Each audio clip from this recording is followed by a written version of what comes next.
county map was altered 10 days before I arrived, with my land quietly stolen on paper. The morning I moved into my family's old lake lodge, the HOA stormed my dock like they were raiding a crime scene.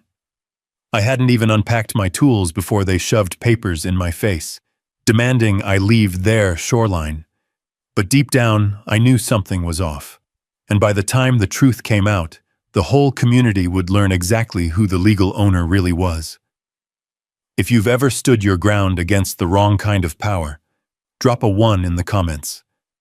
And hit subscribe for more real land justice stories just like this. The first thing Elias Mercer noticed that morning wasn't the cold, it was the quiet. Pine Hollow Lake didn't wake up with alarms or engines. It breathed. A thin layer of fog drifted over the water like a sheet pulled slowly off a sleeping giant, and the pine trees stood still, waiting for the sun to crest the ridge. Elias stepped out of his pickup and let the chill settle into his jacket. After 15 years working on remote dam sites, always somewhere loud, dusty, and humming with tension, this silence felt like an overdue apology from life itself. He set his coffee on the truck's tailgate and tugged the tarp off a stack of lumber he brought for repairs. The lodge stood about 30 yards ahead, weathered but stubborn, built from Montana timber thick enough to outlast 4 generations. Its windows reflected the slow-spreading sunrise across the lake. Elias breathed in the scent of wet earth, lake water, and old cedar. This place was supposed to be his reset button, his first real home after years of living out of motels and bunkhouses, a place where he could mend both the roof and whatever was left of his peace. He didn't hear the footsteps at first, not because they were quiet, but because they were sharp, aggressive, purposeful. Footsteps that didn't belong to dawn or lakes or peace. They belonged to confrontation. The fog split as a figure marched toward him down the shoreline, heels stabbing the damp dirt as if scolding the land itself. A woman in a bright wool coat, hair pinned tight enough to stop circulation, and a clipboard tucked under her arm like a weapon. Madeline Stroud. He didn't know her name yet. But the moment he saw the glare on her face, tight jaw, narrowed eyes, neck stiff with authority, he knew exactly what category she belonged to. Someone used to being obeyed without question. "You!" she barked before she was even within arm's reach, the word slicing through the quiet like a thrown knife. "You cannot begin construction without HOA review and approval. This entire area is under our jurisdiction." Elias blinked. "Morning to you too." Madeline ignored the greeting, thrusting a stack of papers toward his chest. The pages shook, not from fear, but from indignation so practiced it had muscle memory. Her voice climbed higher with each accusation. "Unapproved dock maintenance, unauthorized lumber delivery, illegal shoreline modification. And you've been here," she flicked her eyes at her watch, "less than an hour." Elias didn't touch the papers. He just took another sip of coffee, the steam curling into the cold air. "Ma'am, I'm just unloading my truck." "That is construction," she snapped.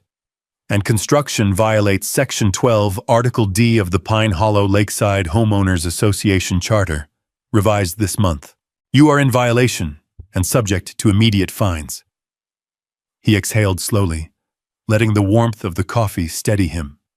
He had faced flash floods, collapsed spillways, and engineers who thought yelling was a leadership technique. He wasn't about to lose his temper over a clipboard. But irritation tightened in his chest anyway, rising like the wind that rippled across the lake. "I think there's been some mistake," Elias said. "This property isn't under HOA jurisdiction." Madeline's eyes widened, not in surprise but offense. "Everything on this eastern shore is under HOA jurisdiction. We expanded the boundary lines for environmental compliance. It's all here." She shook the pages again. "Signed and authorized." He finally took the papers, only because she pushed them closer to his face than oxygen. They were fresh prints, not even fully dry, showing new property lines sketched in thick red marker. His lodge, his shoreline, his dock, his driveway, all boxed into a sudden and suspicious new HOA district. Elias lowered the papers. How can you own land my family's held since 1934? Madeline's expression tightened so sharply it could have cut glass. She wasn't expecting resistance. Not at dawn. Not from a man she assumed didn't know the rules she wrote herself. We own what we say we own, she said, voice clipped. And if you don't comply, we will pursue removal. Removal. On the first morning, before breakfast, before he even had a chance to breathe in the promise of this place. The fog rolled off the lake a little more, revealing the dock's dark silhouette extending into the still water. For a moment, Elias wondered how many mornings his grandfather had looked across this same scene. Quiet lake, steady wood, mountains holding the world together behind it all. How many years this land had stayed untouched by drama and paperwork, and why suddenly, now, someone was desperate to claim it. Madeline stepped closer. Too close. This lodge is a liability to the community. You will stop all activity immediately. Elias met her stare. Calm, level, quiet, as the lake behind him. Madeline, is it? He asked. Mrs. Stroud, she corrected. Mrs. Stroud, why are you so desperate to control one old lodge? Her jaw tightened. Her eyes flicked, just for a second, toward the water. And that tiny glance, quick as a bird's shadow, told Elias one crucial thing. This wasn't about construction. This wasn't about noise. This wasn't about the HOA charter. This was about something else. Something the lake was hiding. Something his lodge stood on top of. Something the HOA wanted more than they wanted fairness or truth. The wind shifted. The fog thinned. And for the first time since arriving, Elias felt it. This place wasn't quiet at all. It was holding its breath. Elias felt that truth settle in his bones as Madeline Stroud's heels clicked back up the shoreline like a warning bell. The fog drifted away behind her, but her presence lingered, sharp, cold, and sour as metal left out in the rain. He watched her disappear behind the curve of the pines before folding the suspicious HOA papers and tucking them into his jacket.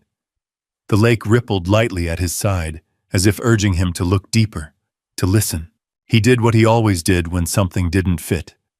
He returned to his truck, leaned against the door, and stared out at the water with the eyes of a man trained to notice structural cracks before the rest of the world did.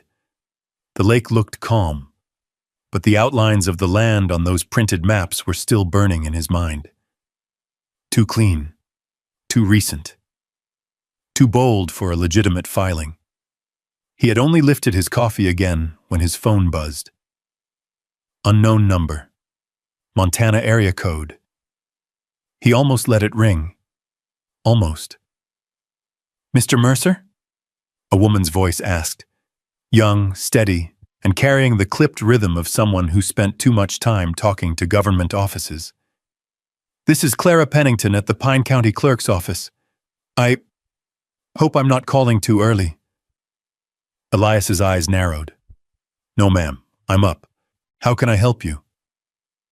There was a breath on the other end, one that sounded cautious, like she was checking if anyone was listening from her side of the line.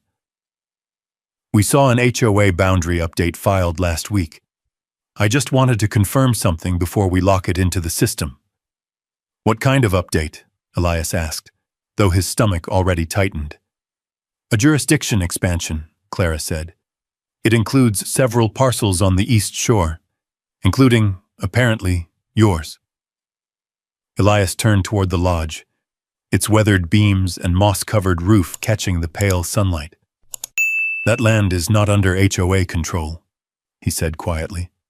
Yes, Clara replied, which is why I'm calling. The document was submitted 10 days ago, and the signature doesn't match the usual filing officer. We're reviewing whether it's legitimate. She hesitated again, lowering her voice. Mr. Mercer, did you authorize any part of this? No, Elias answered. And the HOA president showed up this morning using that map as a weapon. The line went silent long enough for him to hear the soft tapping of Clara's fingers on a desk. I thought so, she said finally. Something about this filing felt rushed, forced. It's the first time they've tried to redraw boundaries without public notice. Elias rubbed his jaw. Why 10 days ago? Why right before I arrived? That's exactly the question. Papers shuffled faintly through the receiver. And the submission was done after hours, through a portal not used in typical filings. Elias stared at the red clay earth beneath his boots, replaying Madeline's tight expression, the way she clutched those papers like a lifeline, the way her eyes flashed when he questioned the legitimacy of her authority. This wasn't random, he murmured. No, Clara agreed. Someone wanted your land under HOA rule before you stepped foot on it. The wind picked up, rustling through the pines like a whisper. Elias looked back toward the dock, toward the water stretching out like a mirror reflecting the sky. What are they hiding? He muttered. I wish I knew, Clara said softly. But I'll keep digging on my end. I'll call you the moment I find anything. He thanked her and hung up. The phone felt heavier in his hand than it should have. 10 days. A suspicious boundary expansion, a forged signature, and an HOA president showing up at dawn like she'd been waiting for him. He walked down to the dock and stood at the edge, the boards creaking under his weight. The lake water lapped quietly against the posts, the rhythmic sound almost calming, if not for the gnawing pressure squeezing his chest. Something about the shoreline felt wrong, off, as if the land itself was bracing for impact. He crouched and ran his fingers across the old wooden planks, feeling grooves carved by decades of use.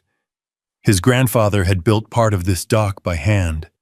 Elias remembered hearing stories of it, though he was too young then to appreciate them.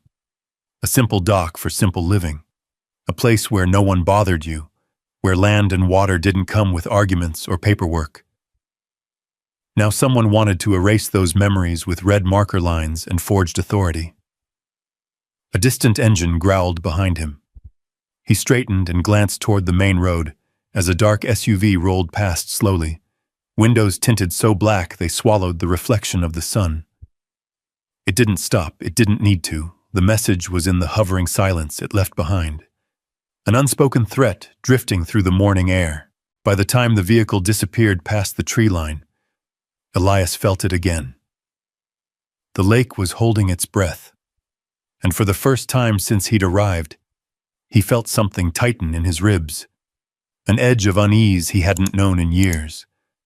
Because if someone was willing to forge official boundaries, if someone knew exactly when he'd arrive, if someone needed his land that badly, then this old lodge wasn't just a piece of property, it was leverage. It was power. And someone had decided it must fall under their control at any cost. Elias stood on the dock longer than he meant to, eyes scanning the calm water like it might blink back with secrets. He took a deep breath, steadying himself. Whatever the HOA wanted, whatever plan they'd rushed into place, they had made one mistake. They assumed he'd fold. But after years of working on dam sites where one wrong decision could flood a valley, Elias had learned something about pressure. It didn't break him. It sharpened him. He turned toward the lodge and walked back up the dirt path, boots crunching on gravel, determination settling into his stride. If the HOA thought forged maps would intimidate him, they hadn't met a man who spent his life reading terrain for hidden fractures. He knew how to find cracks, and he knew how to follow them to the truth. As he reached the porch steps, the wind shifted again, brushing the trees with a shiver. The lake behind him grew still, almost unnaturally so. A warning, a question, a promise. And Elias understood that whatever the HOA was hiding, whatever they feared, he was about to uncover it. The next morning arrived without the quiet grace of the previous one. No fog drifting, no soft wind sliding across the lake. Instead, Elias opened the lodge door to a sharp slap of cold air and a bright yellow envelope nailed to the wooden railing like a warning flag. He peeled it off slowly, the paper stiff and brittle from frost. The bold red letters glared up at him. Notice of violation. Immediate action required. He exhaled through his nose, the steam clouding in front of him. He hadn't even touched a hammer yet. Inside the envelope were photocopies, crisp but poorly stapled, listing violations he supposedly committed overnight. Unauthorized construction noise, disruption of community tranquility, improper storage of construction material on HOA property. HOA property. The phrase was underlined 3 times, as if repetition alone could make it true. He crumpled the notice in his fist and let his eyes drift to the lake. The water glimmered a pale silver under the morning sun, as if trying to stay neutral in a fight it had seen many times before. His phone buzzed, a single text from Sheriff Nolan Briggs. "Heard they're starting early. Call if anything gets out of hand." That alone told him more than any report. The sheriff had seen this pattern before. An HOA backed into a corner didn't negotiate. It suffocated. Elias turned at the rumble of engines. 2 SUVs crawled down the old gravel road, their black tires spitting dust like an approaching dust storm. They slowed, not to a stop, but a deliberate crawling pace, just enough for the tinted windows to tilt toward him. Watching, recording, intimidating. The SUVs lingered at the edge of his property line before rolling forward in a slow, looping circle, turning back up the hill like vultures circling a wounded animal. He watched until they vanished behind the rise of the pines. "Harassment season," he muttered to himself, rubbing the back of his neck. "Right on schedule." He went back inside to unpack, but a knock on the door stopped him. A fast, impatient rhythm. 3 hits, a pause, 2 hits. He recognized the kind of knock used by people who think the world owes them answers. He opened the door to find a man in a neon green vest holding a clipboard to his chest like armor. His smile was too wide, too rehearsed. "Morning, sir." The man's tone was an imitation of cheerfulness that didn't reach his eyes. "I'm with Pine Hollow Lakeside Inspections. We've had complaints of environmental interference on your property." Elias stared. "Complaints from who?" The man cleared his throat, flipping the top sheet. "The HOA." Of course. Elias stepped aside but didn't invite him in. "You see any environmental interference from out here?" The inspector hesitated, clearly uncomfortable. "Sir, I need to verify possible leaking, hazardous storage, or what?" Elias asked calmly. "Or the HOA will keep calling until someone checks a box?" The man blinked rapidly. His face reddened. I just have to follow the checklist." "Then follow away," Elias said, stepping forward so the inspector had to take a step back. "But you're not setting foot inside unless you have a county-issued warrant." The inspector swallowed hard. "No warrant, sir." "Then I'll save you time.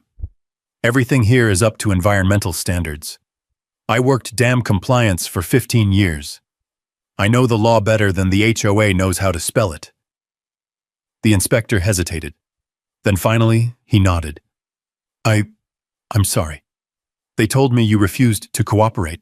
I'll mark the complaint unresolved." He climbed into his truck and drove off so quickly the tires spit gravel.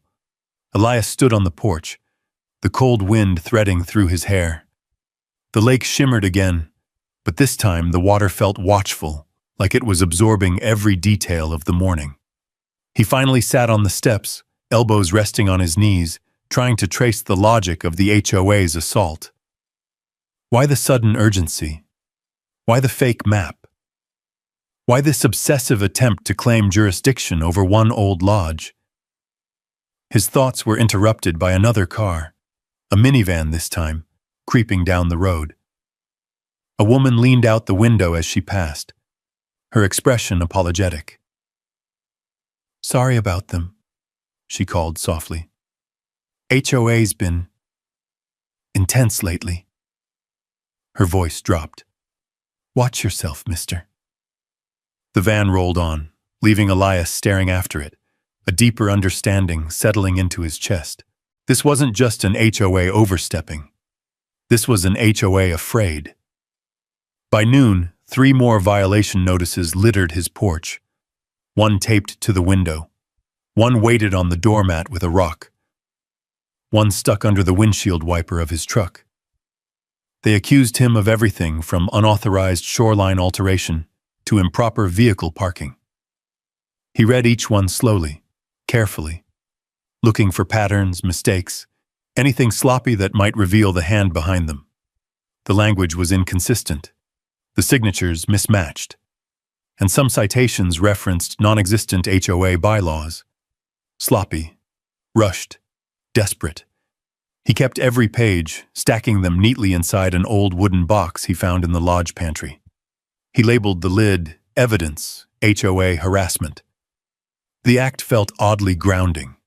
As the afternoon sun dipped low, the wind shifted cold across the lake, stirring ripples across the surface. Elias stepped down to the dock, letting the worn boards creak beneath him. A gull drifted overhead. The air carried the scent of lake water and damp pine needles. He crouched and brushed his fingers along the wood grain, searching for answers in the grain and shadows. Something still felt wrong. Something beneath all the noise and accusations. Loose gravel crunched behind him. "Figured I'd find you down here," Sheriff Briggs said, stepping onto the clearing. His brown jacket looked heavier than usual, and the lines around his eyes deepened with the weight of knowing too much. "You hear about the notices?" Elias asked. "I hear about everything around here," Briggs replied, "especially when that board starts stirring up dust." Elias studied him. "You know why they're targeting this place?" Briggs kicked at a pebble with his boot. "I know patterns when I see them. HOA's been pushing their limits all year, extending boundaries where they don't belong, slapping fines on folks hoping they'll sell under pressure." "Why this lodge?" Elias pressed. The sheriff looked toward the lake, his jaw tightening. "Because your shoreline is strategic. Always has been. They want it. And they're not used to being told no." The wind rose again, tossing a spray of cold mist along the dock. Elias felt it sting his face, sharp as a warning. "What exactly are they afraid I'll discover?" he asked softly. Sheriff Briggs didn't answer. He just sighed, the sound carrying the weight of a man who'd already said too much. "Be careful, Mercer. Folks around here hide their worst secrets in pretty places." The sheriff walked away, his steps fading into the pines, but his warning hung in the air like smoke. That evening, as the sun sank behind the ridge and shadows stretched long across Pine Hollow Lake, Elias stood alone on the dock, his jaw set, his breath steady. Whatever the HOA was hiding, whatever truth lay beneath forged boundaries, surveillance SUVs and late-night inspections, he would find it. And maybe, just maybe, that was the very thing they feared most. The next morning broke with the kind of crisp stillness that usually washed Pine Hollow Lake clean of worry. But not today. Elias stepped out onto the porch, boots landing on the cold planks, and knew immediately the air carried a different weight. Tight, dense, humming like a wire stretched too far. He followed the feeling down to the water's edge, drawn by an instinct sharpened over years of reading landscapes like open books. The lake was low that morning, lower than it had been in years. A thin band of dark earth peeked from under the dock beams, exposed by a dry spell sweeping across the valley. Elias crouched at the edge, the wooden boards sighing beneath him. Something metallic glinted beneath the shallow waves, flashing for just a heartbeat before the water rolled over it again. He eased himself lower, one hand gripping a support post. The lake smelled of moss and cold mud, the kind of earthy scent that carried memories with it. But beneath it, faint yet undeniable, was another smell, something like old oil and rusted steel. He narrowed his eyes and waited for the water to recede again. When it did, the sunlight caught the shape clearly. Steel. Not modern steel. Not the kind you'd find on a homeowner's dock or some store-bought reinforcement. This was old, thick, riveted, military-grade steel, anchored deep into the lake bed. Its edges were worn, almost swallowed by sediment, yet unmistakably artificial. It looked deliberate. Elias ran a hand through his hair. His grandfather never mentioned this. No one in town had. And yet here it was, beneath the shallow water, supporting the dock like a hidden spine. A whisper of movement behind him broke his focus. He turned to see Clara Pennington approaching from the tree line, her brown boots brushing fallen pine needles aside. A folder tucked beneath her arm, her breath puffing in white clouds. "I hope I didn't startle you," she said, stopping a few feet away. "You didn't," Elias replied, nodding at the folder. "That from the county?" She gave a small, worried nod. "You should see this." He stood and wiped the mud from his hands before taking the documents. He flipped through the papers, black and white copies of old survey maps, faded deeds, handwritten notes, and annotations made by clerks long since retired or buried. "You found something," he murmured. Clara pointed to a circular seal stamped on one of the older documents. "This is the county's 1934 survey. Your grandfather's name is listed on every page, and this," she flipped to another sheet, "is the deed registering ownership of not only the lodge but the submerged land directly surrounding it." Elias felt the world tighten around him, the wind halting as though listening. "Submerged land?" "Yes." Clara's voice lowered, serious and steady. "Your grandfather owned the lake bottom on this side of Pine Hollow. Everything under the water from this point," she motioned toward the dock, "and stretching across the eastern half." Elias closed his eyes for a moment, absorbing the revelation. "So the HOA," he began. "They don't own this shoreline," Clara finished. "Not legally, not historically. The boundary expansion they filed 10 days ago contradicts every archived record." The twist hit hard, sharper than he expected. He looked again at the steel structure beneath the water. "It explains why they wanted jurisdiction," he said. "Why they're desperate." Clara took a small step closer. "Elias, I've worked in that office for 6 years. I've seen HOAs push their limits. But this feels like someone trying to write history." He crouched again at the dock edge. The water lapped quietly, as if whispering its own secrets. The wind stirred a few pine needles loose, letting them drift down onto the lake's surface. "Why would they care about submerged land?" he asked. "It's not exactly prime real estate." Clara hesitated. "Unless the lake bottom affects something bigger. Water rights, access rights, dock permits, maybe even property values." "That steel down there," Elias said slowly, pointing. "You ever seen anything like it?" Clara crouched beside him, careful not to let her boots slip into the water. She peered down. Her breath caught. "That's not natural."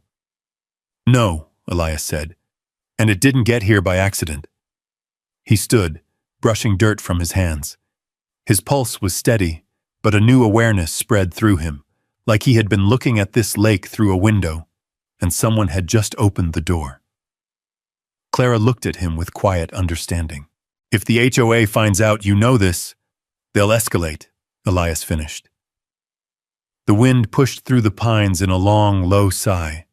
A cloud drifted over the sun, casting the dock into cold shadow. Elias felt the shift, the temperature swinging down just enough to raise goosebumps beneath his flannel. He turned, scanning the tree line, and saw another SUV parked far up the hill, not moving, not approaching, simply watching. From behind the windshield, A camera lens shimmered in the sun. Elias squinted. The SUV didn't move. Clara followed his stare. "They've been driving around since sunrise," she whispered, "like they're waiting for something. Or watching for something." He met her eyes. "They know I'm close." Clara swallowed. "Elias, you need to be careful. If this submerged land deed is accurate, you don't just own a shoreline. You own control points the HOA depends on." "And that," Elias said, "gives them every reason to want me gone." He gathered the documents, tucking them carefully into his jacket. He felt the paper like a pulse against his chest. Proof. Truth. Leverage. The lodge stood behind him, sturdy as ever, its dark windows mirroring the lake as if absorbing every moment. Clara gave a small nod, her voice steady even as the wind picked up. "I'll keep digging. There's more in those archives. I can feel it." He nodded back. "And I'll keep my eyes open." She turned and disappeared into the pines, her silhouette fading into the shifting shadows. The sun broke through the clouds again, glinting off the steel beneath the water.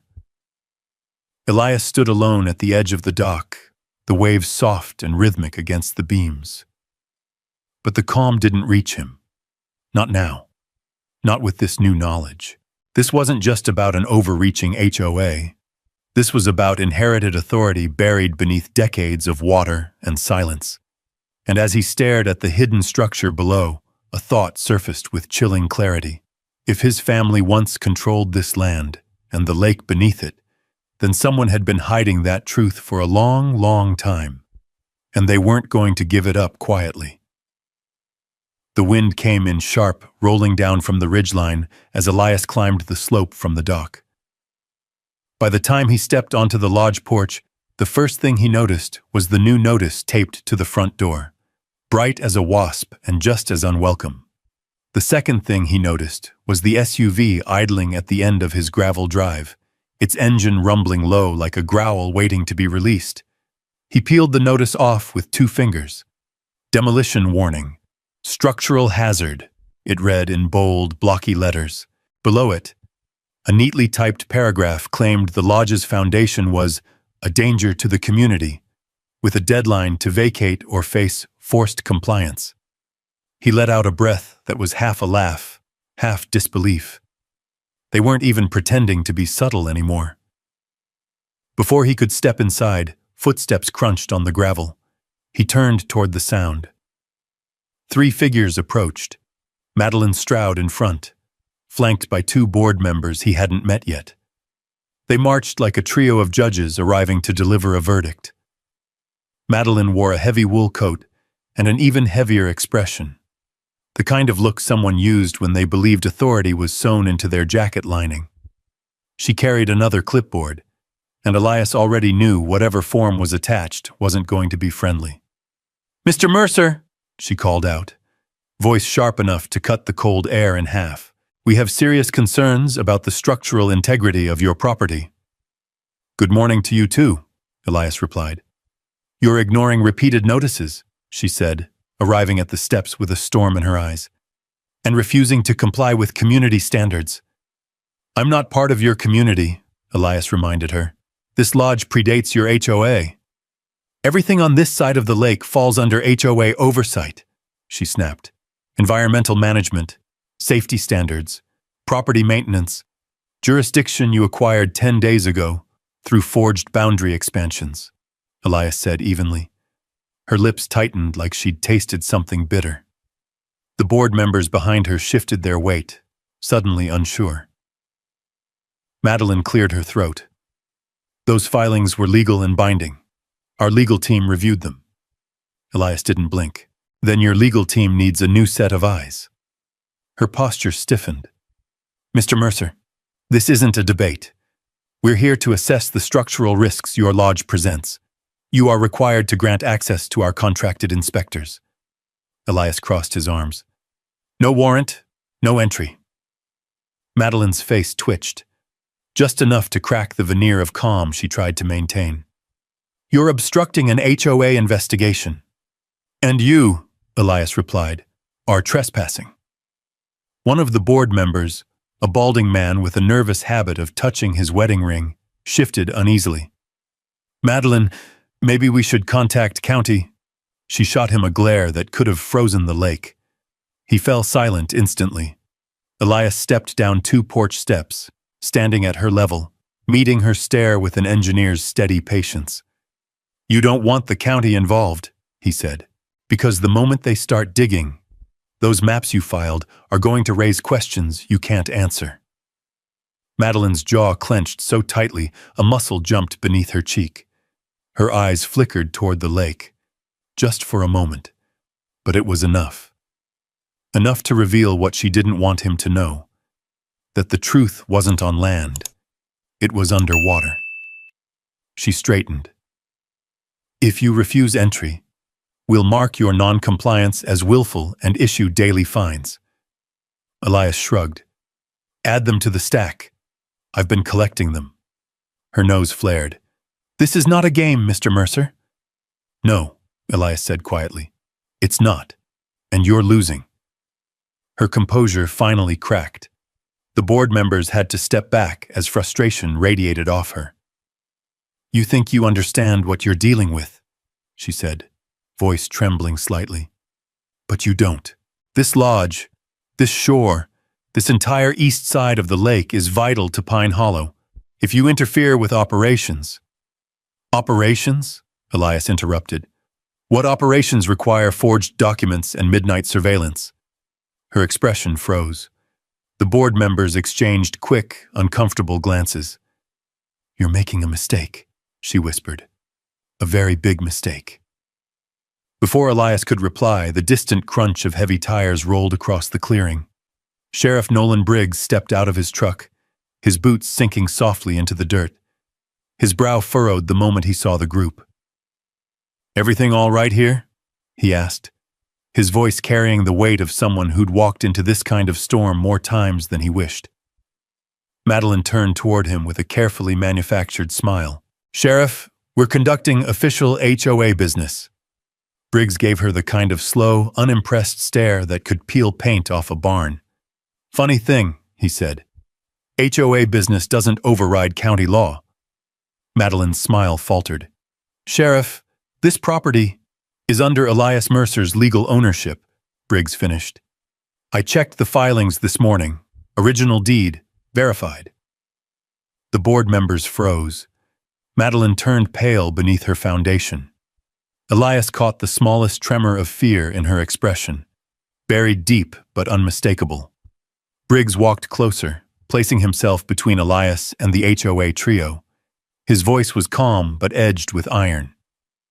"If you folks intend to keep setting foot on this property, I'm going to need formal documentation, not copies, originals, signed and notarized."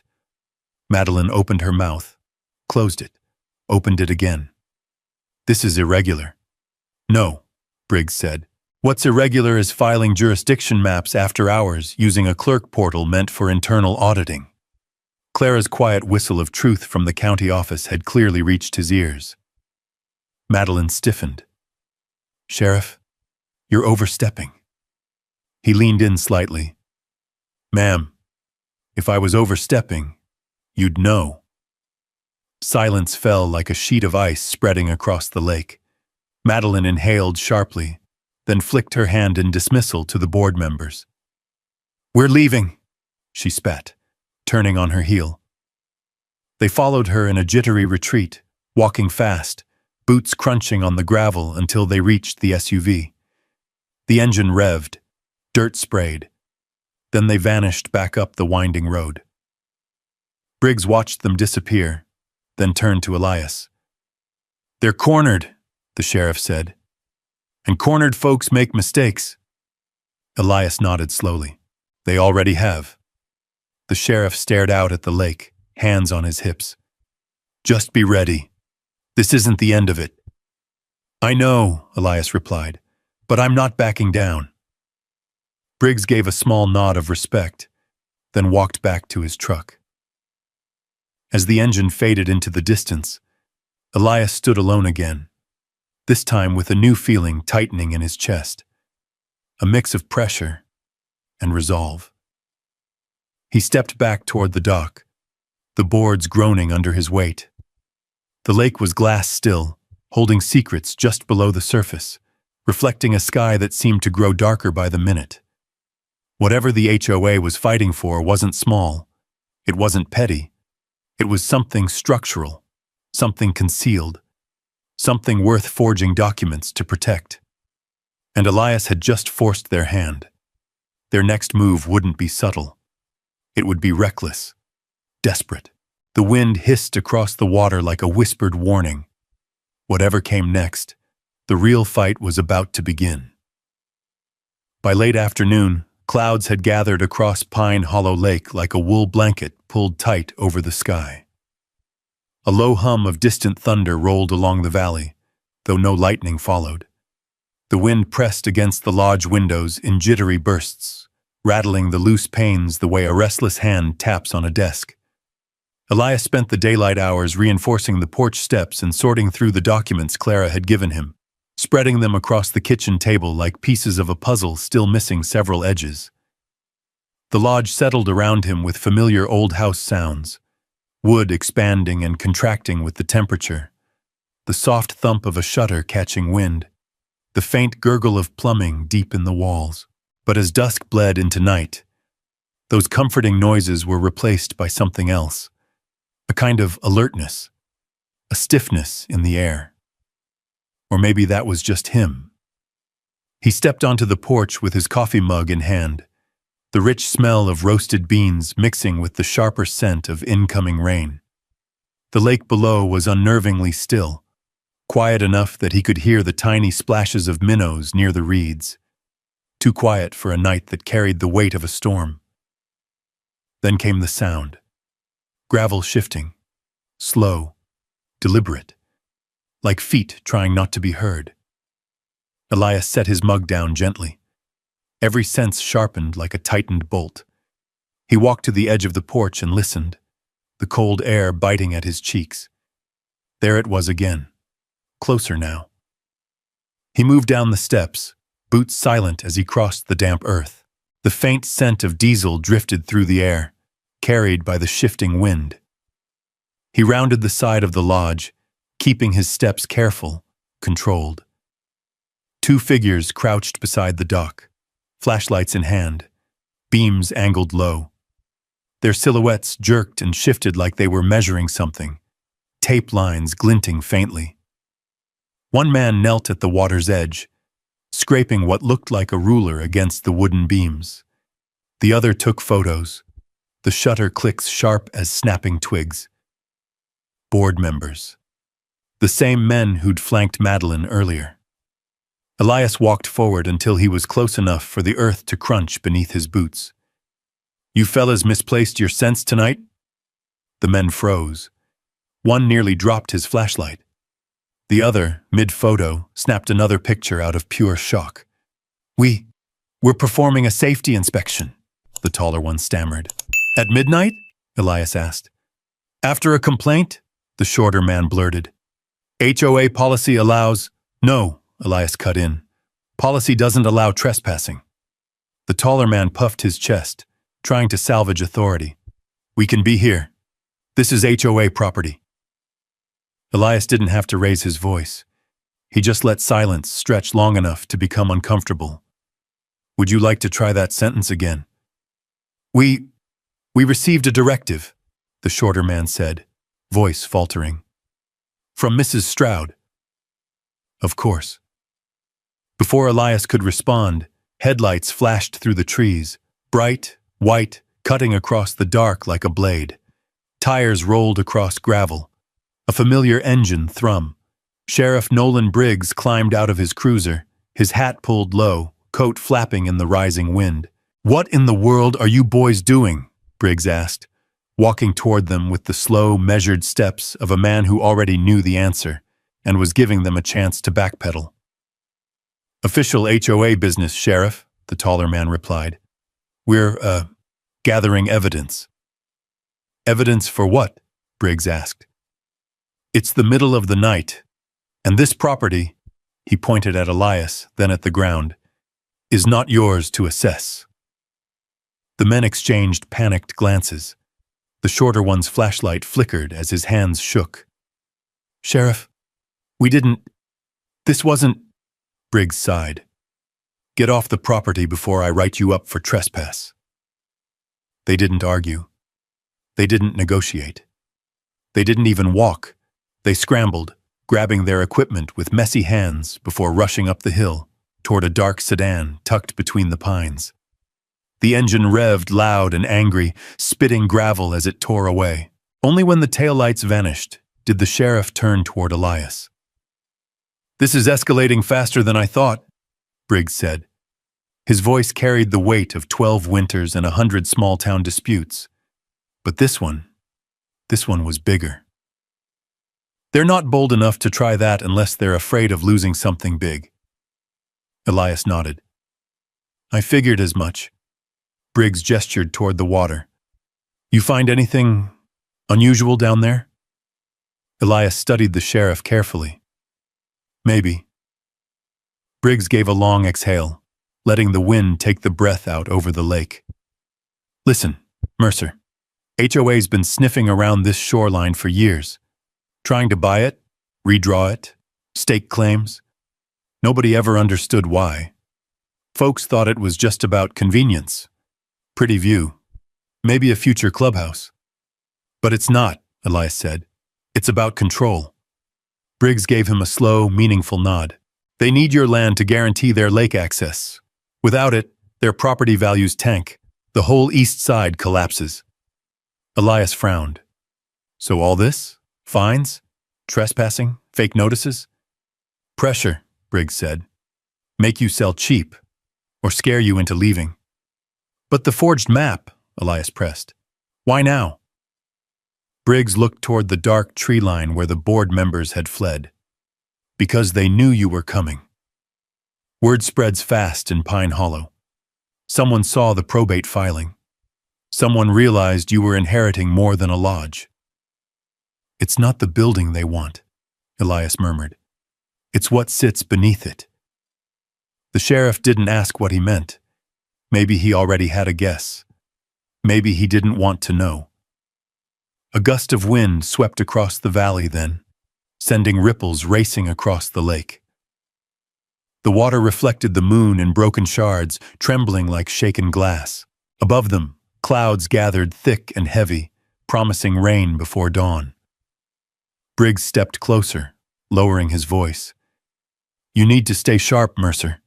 They're not going to back off, not after tonight." Elias nodded once. "I wasn't expecting them to." Briggs adjusted his hat. "You get any more visitors tonight? Call me. And don't handle this alone."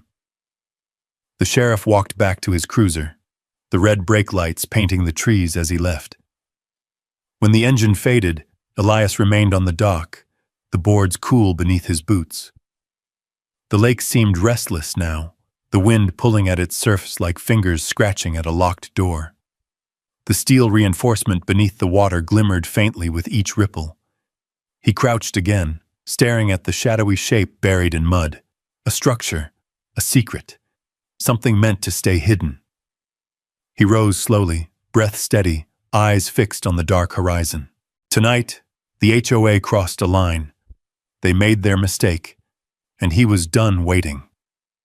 The truth was down there, resting beneath layers of water, silt, and time. And Elias Mercer was going to bring it to the surface. The storm that threatened all evening finally arrived in the early hours before sunrise. Rain hammered the lake in slanted sheets, drumming on the lodge's tin roof and rattling loose shingles. Lightning flared behind the ridge once, twice, but never close enough to break the darkness. Elias sat at the kitchen table with a single lamp burning low, the rest of the lodge lit only by the intermittent glow of the storm. Spread in front of him were maps, dozens of them. Old surveys from the 1900s, topographic charts from the 1940s, and the recent forged HOA boundary filings. Each document told part of a story, but not the one Madeline Stroud wanted the world to believe. Elias traced his finger across the authentic 1934 survey line. The ink faded but legible. His grandfather's name sat stamped in the corner. Mercer Tract, shoreline and submerged land rights. It wasn't a mistake. It wasn't a myth. It was the law. He leaned back, rubbing tiredness from his eyes, when a sharp knock echoed through the lodge, firm, rhythmic, unmistakable. He set the documents aside and opened the door just as a gust of wet wind swept across the porch. Derek Hall, land attorney, stepped inside, shaking off rain from his coat. The storm had soaked him nearly to the bone, but he carried his briefcase as if it were the only thing that couldn't get wet. "You picked a fine night to ask me here," Derek grumbled, kicking mud from his boots. "Reminds me of the flood cases I handled back in Wyoming. Never saw a storm that didn't bring trouble with it." Elias motioned to the table. "This trouble showed up before the rain." Derek set his briefcase down and opened it with a click. "All right, show me what you've got." Elias laid out the archived survey maps and deed copies Clara had brought. Derek adjusted his glasses, his eyes scanning the pages with the practiced precision of a man who'd spent his life arguing property law before judges who couldn't care less. After several minutes, Derek gave a low whistle. "Well, I'll be damned. This is authentic. The deed, the survey stamps, the notary mark, it's all legally binding." "Meaning?" Elias asked. "Meaning you don't just own the lodge," Derek said, tapping the central survey with his finger. "You own the lake bed beneath the east half of Pine Hollow. Every dock, every buoy, every underwater support beam sits on your property." Elias exhaled slowly. "And the HOA?" "Has no claim," Derek said. "None. Their boundary expansion is worthless. They forged jurisdiction over land they never had. Worse, they built their entire enforcement system around your shoreline." The storm thundered outside, shaking the window panes. Elias nodded toward the map. Why would they risk forging something this bold? Derek leaned back, folding his arms. "Picture this. Homeowners buy million-dollar waterfront property. They want docks, boat lifts, shoreline access. HOAs survive on dues tied to those privileges. But if those structures sit on land they don't own, and the real owner shows up, everything collapses," Elias murmured. "Exactly," Derek said. "Without the shore access, property values drop like stones. They'd lose political power, funding, control. Madeline Stroud isn't just fighting for pride. She's fighting for the HOA's survival." A gust of wind slammed into the lodge, rattling the metal gutters like chains. Elias stared at the steel structure he'd seen under the water earlier. A forgotten remnant. Old. Deep. Connected. "So what's the play?" he asked. Derek smiled, a small, knowing grin of a man holding the winning cards. "We take your nail, and we hit them with the hammer. But we do it loudly, publicly, and where every homeowner hears it." "The HOA meeting?" Elias guessed. "Exactly. Monthly assembly, open to all residents. They'll expect you to show up and be bullied. Instead, you're going to walk in with the documents they can't challenge." Elias felt a shift in the lodge, like the beams above him were leaning in to listen. "And if they try to deny it?" he asked. Derek tapped the old deed again. "State law is on your side. This deed predates every HOA attempt.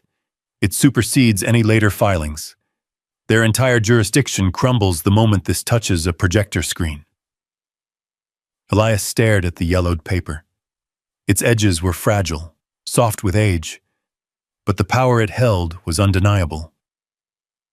Generations of Mercer hands had touched this document, and now it was the key to stopping an HOA that had operated unchecked for too long. "When's the meeting?" Elias asked. "Tomorrow night," Derek replied. 7 p.m. at the Pine Hollow Community Hall. Elias nodded slowly. "Then that's where we end this." The storm outside grew heavier, the rain hitting harder, as if nature itself wanted to punctuate the moment. Derek began packing the documents carefully into waterproof sleeves. "One more thing," he said. "You need to be prepared. When people lose control, they panic, and panic makes them dangerous." Elias gave a tired smile. Sheriff Briggs said the same thing. "Good man," Derek replied. "Listen to him." Lightning lit the room briefly, illuminating the spray of old papers across the table. The lodge groaned with the weight of the storm, the boards flexing and settling like an old ship riding out rough seas. Elias drank in the quiet that followed, feeling it settle into his bones. The third knot had been pulled tight. The truth was on his side. But nothing about tomorrow would be peaceful. He rolled the deed back into its protective sleeve, sealing it shut. "Tomorrow," he whispered, "they learn they built their kingdom on my land." Derek closed his briefcase. "You ready for that?" Elias looked out at the lake, where faint glimmers of steel still lurked beneath the storm-torn surface. "I've been ready since the moment they stepped on my dock." The wind howled in response, bending the pines and sending needles skittering across the porch. Tomorrow would be the turning point. Tomorrow, the HOA would face the truth they'd buried beneath forged documents and intimidation. And Elias Mercer would bring that truth into the light. The day of the HOA meeting dawned with a deceptive calm. The storm had passed, leaving Pine Hollow Lake washed clean, its surface glittering under the early sun, like nothing dangerous had ever touched it. The pines shook droplets from their branches, scattering light in fractured patterns across the lodge windows. For a moment, the world seemed almost peaceful, but Elias felt the tension beneath it. A quiet before a battle, a lake holding its breath again. He spent the morning organizing the documents Derek had left, including the 1934 deed, laying them out on the wooden dining table, each page carefully arranged in the order he planned to reveal them. His engineer's discipline kept him focused, but every so often he glanced toward the shoreline, half expecting another SUV to crawl down his drive with urgent violations. None came, which worried him more. By noon, he headed into town to meet Derek. Pine Hollow's main road was lined with thick old trees that formed a sort of protective canopy, but even they couldn't hide the sideways glances from townsfolk who stood outside the bakery, the hardware store, the post office. Rumors traveled faster than cars in a place like this. He parked outside Pine Hollow Community Hall, a weathered cedar building with a rustic metal roof and a wooden sign carved decades ago. The hall had stood through storms, elections, weddings, and disputes, but never a confrontation like the one brewing tonight. Derek Hall was already waiting inside, a portable projector set up beside the podium. He lifted a hand in greeting as Elias entered. "You bring everything?" Derek asked. "Every page," Elias said, patting the worn satchel slung over his shoulder. "If they try to argue, we'll drown them in their own paperwork."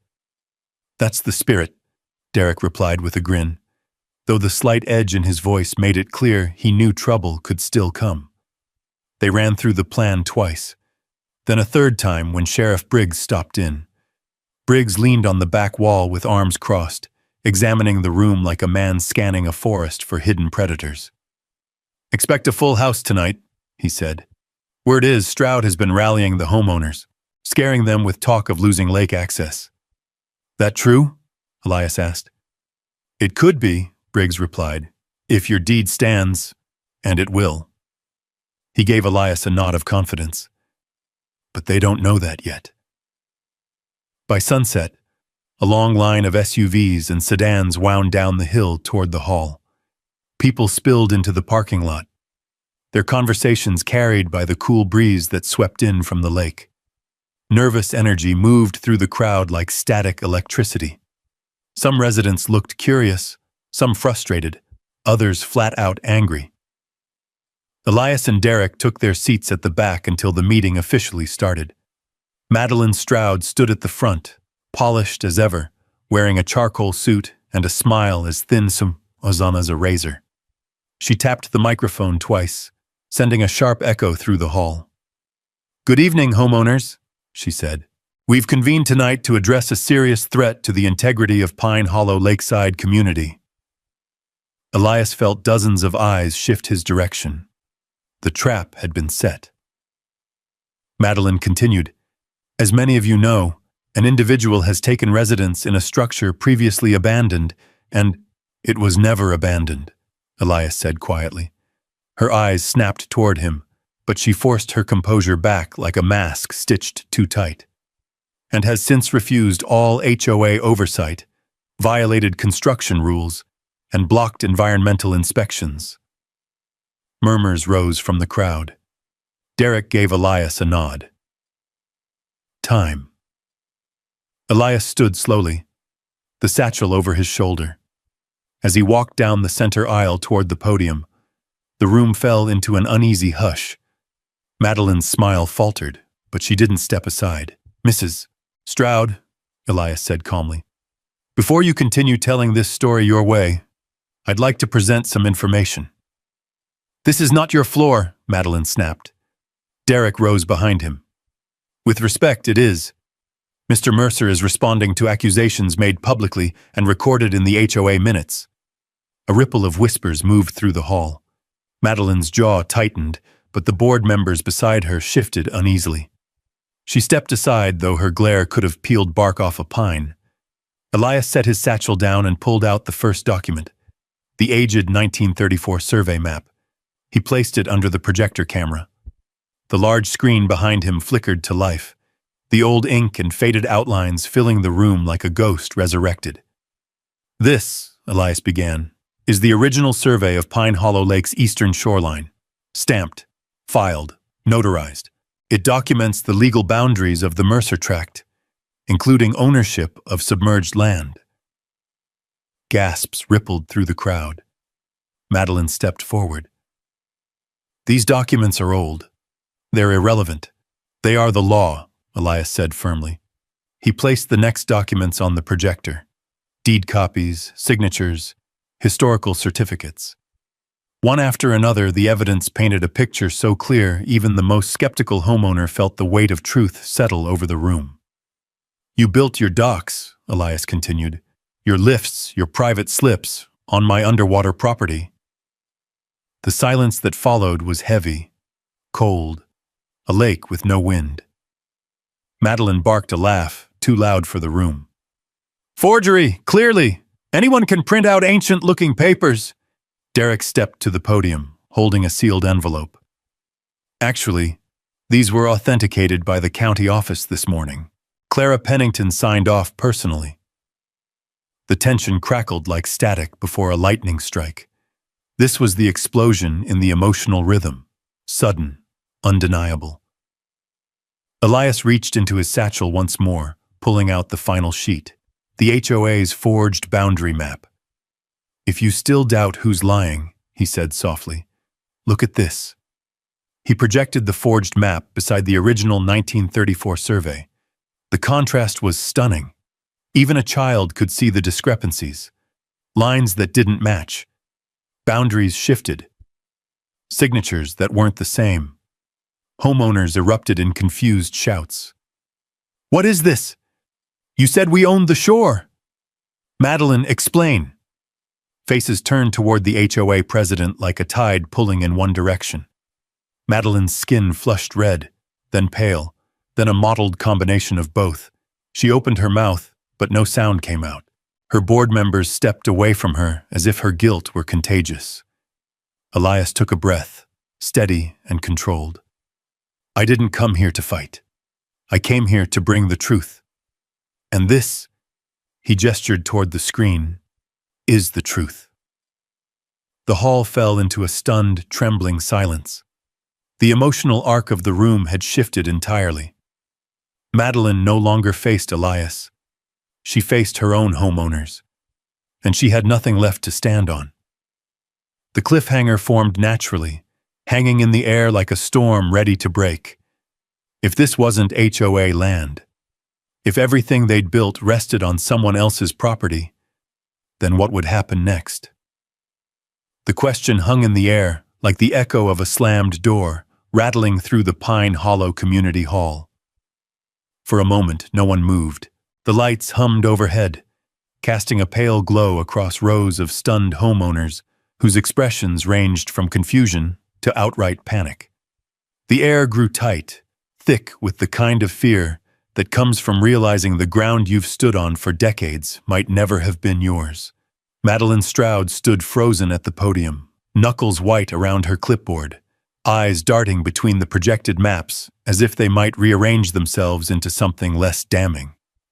Her lipstick looked smudged now, her confidence unraveling in real time. Elias let the silence linger exactly long enough for the weight of the truth to settle. Then he reached into his satchel one last time. "You want proof of intent?" he said softly. "Here it is." The homeowners leaned forward collectively as Elias placed the HOA's forged boundary maps onto the projector. This time, he didn't stop at the redrawn lines. He clicked to a second page, one Clara had slipped him earlier. A portal access log, time-stamped. User ID registered to M. Stroud. Gasps surged across the room. Someone stood up in the second row. "You filed that?" Another voice erupted. "You said the county approved it." Then a third, shakier, older. "I trusted you." Madeline swallowed, her throat tightening visibly. "This is a misunderstanding," she croaked. "Someone used my credentials. No one else has your login," Derek Hall cut in, stepping forward. "County IT verified it this morning, and your signature appears on the notarization, copied from a previous document." Madeline's composure snapped like a branch in winter. "This is ridiculous. He's manipulating you all. You don't know what he's hiding." Elias didn't raise his voice. He didn't need to. "The only thing I've been hiding," he said, "is patience." He stepped back as the crowd erupted again. The board members shifted away from Madeline, as if proximity might make them accessories. Homeowners clutched their phones, snapping photos of the projected map, whispering furiously. This wasn't just embarrassment. It was betrayal. And betrayal carried a much sharper edge than inconvenience. Sheriff Nolan Briggs stood at the side of the hall, his hat tucked under his arm, expression stony. As the noise reached a fever pitch, he stepped toward the front, boots echoing against the wooden floor. Without raising his voice, he cleared his throat. The room fell silent, instantly. "Folks," Briggs said, looking over the crowd, "I've seen a lot of things in this county. Land disputes, water rights battles, neighbors feuding over fences. But what I see here tonight, this is different." He turned toward Madeline. "Mrs. Stroud, I need you to answer for this filing." Madeline recoiled. "Sheriff, this is a private meeting." "No," Briggs said firmly. "This became a county issue when you falsified a public record." That sentence dropped like a stone into deep water. Elias saw it ripple through every face in the room. Madeline sputtered, her words fraying at the edges. I only did what was necessary. You don't understand. If he owns the shoreline, our lake access, our property values, our entire community is built on land that isn't yours," Elias finished quietly. "And instead of finding a lawful solution, you chose fraud, intimidation, forged notices, and trespassing." Her jaw trembled. "I was protecting Pine Hollow." "Protecting it?" a homeowner shouted. "You put all of us at risk." "My father bought his house because you promised permanent lake access," another called. "Our docks on his land?" a woman whispered, horrified. "All these years?" Elias stepped aside as the crowd surged again, the wooden hall filling with a roar of anger, disbelief, and fear. It wasn't chaos. It was the sound of trust collapsing. He waited. Then Derek Hall placed a final document on the projector, a certified county investigation notice bearing a fresh seal. "This," Derek announced, "is the official statement from the county clerk's office. Effective immediately, Pine Hollow Lakeside HOA is under investigations for filing fraudulent jurisdiction expansions, issuing unlawful fines, and misrepresenting property rights to its members." Madeline staggered back, gripping the podium as if it were the last solid thing beneath her feet. And Derek continued, "All enforcement powers are suspended until the investigation concludes." Homeowners gasped. For some, the reaction was relief. For others, fear of what happened next. Without the HOA's authority, lake access agreements, dock permits, and long-held property assumptions lay in limbo. Briggs stepped closer to Madeline. "Mrs. Stroud, I'm going to need you to remain available for questioning. Don't leave town." Madeline sank into her chair, shoulders slumped, staring at nothing. The clipboard slipped from her fingers and clattered to the floor. Elias waited until the noise settled, then stepped to the microphone, not to boast, not to twist the knife, but because the room needed to hear the truth from the person they'd nearly lost everything to fight. "Everyone," he said calmly, "I'm not here to destroy your homes. I'm not here to take your docks or ruin your lake access." Eyes lifted toward him, worried, hopeful, uncertain. "I inherited this lodge.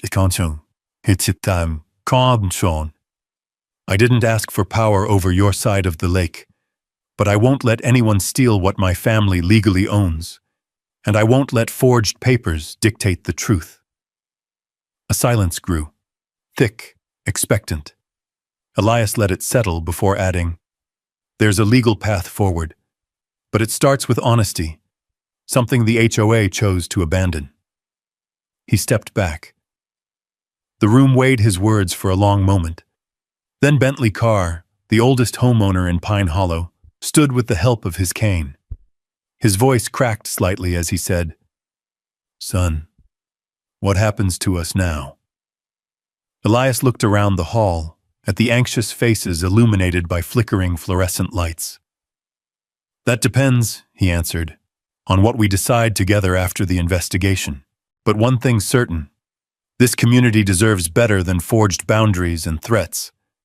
Briggs nodded in agreement. Derek closed the projector. The emotional tide had shifted again, shock settling into a somber quiet. A room holding its breath, waiting for whatever tomorrow would bring. And outside, Pine Hollow Lake lay dark and glassy under a rising moon, silent witness to a truth finally brought above the waterline. The next morning arrived with a hush that felt almost reverent. No trucks on the gravel road. No HOA SUVs circling like vultures. No clipboard soldiers marching down his dock. Pine Hollow Lake stretched calm and silver under a pale sky, the mountains in the distance rising like quiet guardians. Elias stood on the edge of his porch with a mug of coffee warming his hands, watching sunlight touch the water in slow, golden strokes. It should have felt peaceful. It almost did. But the fallout from last night still lingered in the valley like driftwood after a storm. By mid-morning, word had spread across town, through texts, porch conversations, and whispers in the diner. The HOA was suspended. Madeline Stroud faced a county investigation, and the shoreline of Pine Hollow Lake had a new reality. The man on the hill, the quiet engineer who inherited a lodge, now held the lake's most powerful legal position.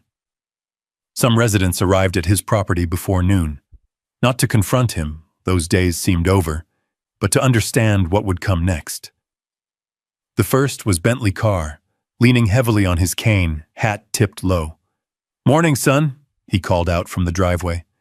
"Figure maybe we ought to talk." Elias nodded and walked down to meet him. The old man's face was etched with worry, the kind that came not from fear of punishment, but from fear of uncertainty. "You ain't here to take our docks, are you?" Bentley asked, voice soft, tired. "No, sir," Elias said. "That's not why I came." Bentley exhaled shakily, relief washing over him like a tide. "Good. Folks around here, we don't got a lot left if we lose the lake." "I know," Elias replied. "And I'm not here to punish anyone who did nothing wrong." Bentley nodded, patted Elias's shoulder, and shuffled back toward his truck, comforted more by that one conversation than by any official letter ever sent by the HOA. More homeowners arrived in small waves. A couple with twins, a retired teacher, a widower who fished every morning, rain or shine. Each came with the same question, the same hope. What happens now? Elias answered each the same way. We'll fix this together, legally, fairly. By afternoon, Sheriff Nolan Briggs drove up, his truck fishtailing slightly in the soft dirt. He stepped out with a folder under his arm and a guarded expression. County's moving quick on this, Briggs said. Stroud's officially suspended pending fraud charges. Could be weeks, could be months, but she's done for now. Elias nodded. And the HOA? Frozen, Briggs said. No actions, no fines, no enforcement. Entire communities in limbo. People are scared, Elias said quietly. They are, Briggs replied. But they're looking to you now, whether you like it or not. He opened the folder and handed Elias the official county acknowledgement of property rights. This makes it formal. You're the legal owner of the submerged land, no dispute left standing. Elias folded the document carefully, the weight of it settling over him like a mantle he hadn't asked for but couldn't refuse. Later that evening, as the sun dipped low and cast the lake in swirls of amber and rose, Elias gathered the community at his dock. Word had already spread, and dozens of homeowners arrived, some standing on the shore, some sitting on coolers, others leaning against pickups. Children played by the water's edge, their laughter mixing with the gentle lap of waves. Elias stepped onto the end of the dock, the wood creaking under his boots, and cleared his throat. The crowd quieted. You all deserve to know what happens next, he began, voice steady, carrying easily across the water. I'm not here to take anything from you. I'm not here to replace the HOA with another version of control. A few heads nodded, anxious but listening. I know lake access is part of your lives, your families, your memories, your homes. So here's what I'm offering. He paused, letting the wind brush the words ahead of him. I'll grant permanent easements to every homeowner here. Fair, affordable, and written in a way that no one, no HOA, no developer, no future owner, can ever take away. Gasps rose from the crowd, this time soft, hopeful, trembling with relief. A woman in the front wiped her eyes. A man whispered, "Thank God." Someone else clapped, then quickly stopped, embarrassed. But the emotion began spreading, warm and slow like sunrise across water. Any fees, Elias continued, will go toward restoring the lake and preserving it. Not into pockets, not into politics, into Pine Hollow. Bentley pushed himself up, gripping his cane. Bless you, son, he said, voice breaking. You did what that board never had the guts to do. Elias felt a knot loosen inside him, something tied tight since the day he arrived. As the group murmured with relief, Clara Pennington stepped forward from the back, offering a supportive smile. I'll help file everything, she said. Make it official. Derek nodded beside her. I'll draft the agreements, this time the right way. Even Sheriff Briggs's stern expression softened. Sometimes, he said quietly, the lake chooses the right owner. The crowd dispersed slowly as twilight deepened into night. Lanterns flickered on porches. Fireflies drifted above the reeds. Somewhere across the water, a loon cried, a long, echoing call that sounded like both mourning and blessing. Elias lingered on the dock long after the last homeowner walked away. The lake reflected the sky in a perfect mirror, stars shimmering across its surface like silver dust. He crouched, letting his hand skim the cool water. This place had fought him at every turn. Not the land itself, but the people who feared losing control of it. Yet in the end, the water had given him answers. The old deed, the buried steel, the boundaries etched in time. The lake had revealed the truth to him, and now it entrusted him with its future. Behind him, the lodge lights glowed warm through the windows. Ahead of him, Pine Hollow Lake stretched wide and calm, as if taking its first easy breath in years. For the first time since arriving, Elias felt peace. Not the quiet from before the storm, but a deeper, earned calm. A calm built on justice. He whispered into the still air. Turns out, owning the land under their docks was enough to sink the entire HOA. A gentle breeze drifted across the water in response, rippling the reflection of the stars. The lake wasn't hiding anymore, and neither was he. If you've ever stood your ground against someone who tried to take what's yours, drop a justice in the comments. And if you want more stories where truth wins out in the end, go ahead and subscribe. I'll be right here, bringing you the next fight worth watching.